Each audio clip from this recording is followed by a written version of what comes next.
teachers, students, and not forgetting the ninth speaker who acknowledged my legendary speaking abilities. Now, moving on. The title of my speech today is The Durian Trees Outside the Classroom. A durian, thorny, pungent, and disgusting to most. Something which many deem a nuisance to their sense of smell. However, despite being thorny on the outside, the flesh you find on the inside is soft, creamy, and capable of putting you in dreamland.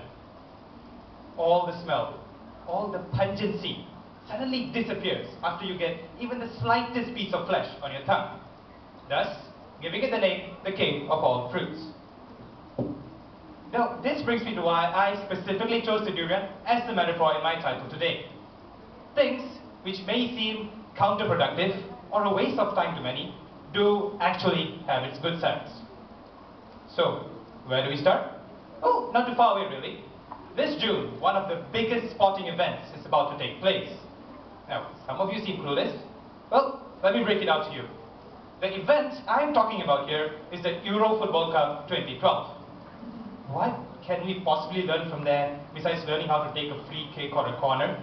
Well, a lot really.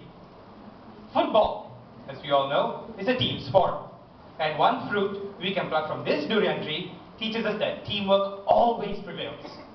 A team can comprise of several star players. But how are they going to perform if they don't wish to cooperate? Superstar or not, everyone in the team has their own role to play and their responsibility to play it right. Families should learn how to incorporate this kind of teamwork within their household. For example, every football team needs a captain, and likewise, every family needs one too. The captain of the household is responsible for issuing orders or instructions to his or her charges. The instructees need to play their role too, by obeying or listening to the captain's every order. Only then will a team have a greater chance of succeeding. Moving on, we should also take note of how the losing teams always seem to complain. And why? Well, the winners rarely seem to blame anyone. Ladies and gentlemen, in the last World Cup, many players and managers complained about the flow of things during a match. For example, the quality or the biasness of a referee, or even the unpredictability of a ball. But can we really blame them? Because they did have a point, as the ball did swerve at inappropriate moments and it bounced awkwardly. The calls made by the referee were a little off too. However, all of these imperfections was something they needed to adapt to. For example, most of the winning teams managed to tone their shots to the ball, and they did go a little easy on the tackles just so the referees wouldn't make a big fuss out of it. This, my dear friends, is something most of us fail to do in our daily life. Take the person on stage right now, for example. At first, additional mathematics was a total bore, a headache. So, being human, naturally complaining and condemning the person who suggested the implementation was the first thing I did.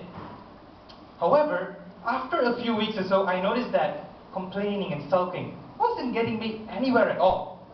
So I tried working harder, studying whenever I had the time, and right now the subject is surprisingly something I worry very little about. Ladies and gentlemen, in our lives there are going to be some imperfections, some of which we really can't run away from. So, what do? We adapt, we learn, we jump the hurdles as we can't go around them.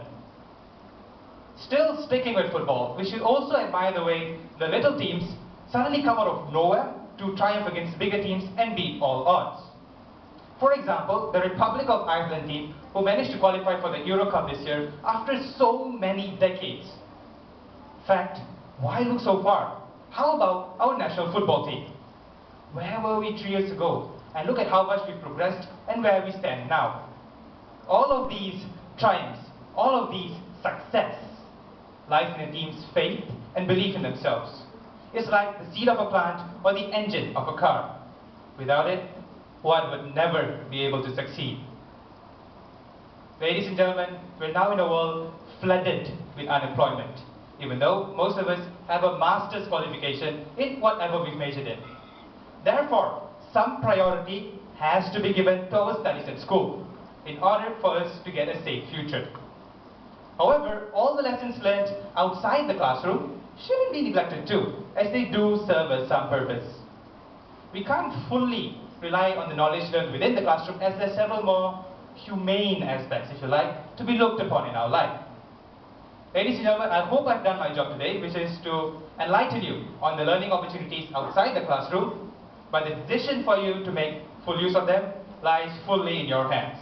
As Nelson Mandela has once said, I am the master of my fate, and I am the captain of my soul. And so with that, I take my leave. Thank you.